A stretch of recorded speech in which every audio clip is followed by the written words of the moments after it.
Hey, what's up guys, my name is Fox and welcome to my visual guide for the first tier 3 guardian called Armored Nacrasena. The scorpion can sting and hurt a little bit, so we're going to have a look at battle items, counter mechanics, core mechanics and random patterns to make your life easier while fighting this guardian. To enter this raid you need to have at least item level 1302, and I also suggest having a full blue right side or jewelry because tier 2 jewelry will have a penalty on them, making them basically useless. Without further ado, let's jump into it.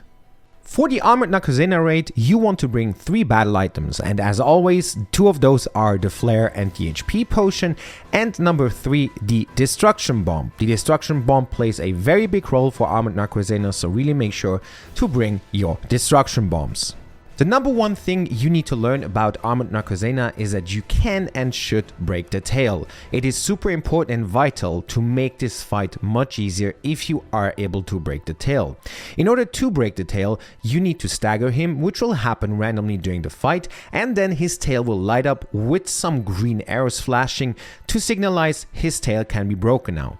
This is your moment to use your Destruction Bomb and also use your part breaking skills.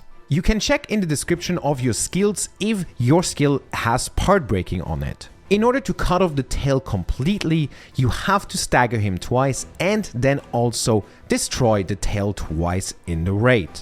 After successfully cutting off the tail, this scorpion becomes much easier to deal with, and I can guarantee you that your group will be able to beat him. Please note that after changing his position or disappearing, his tail will come back on. As for every guardian raid, also for Nacrasena, the counter mechanic is super important, so we'll have a look at this too. The counter mechanic for Nacrasena has a very long windup and is in my opinion very easy to tell. He will always move a little bit backwards and then start shaking his claws furiously in front of him. That is the sign that he will be counterable, and that's when you should be using your counter skills in order to open up the downtime window for your group. Next up, we're going to have a look at a few of the patterns or mechanics that you also can influence by yourself and that you should be taking care of. Shortly after starting the raid, Nacrasena will stop and charge a big AoE attack. In order to stop his charging, you need to meet a certain stagger. If this stagger check is failed, everyone that is close to Nacrasena will get hit by a massive AoE damage. This mechanic will repeat multiple times in the raid and the stagger checks become harder and harder.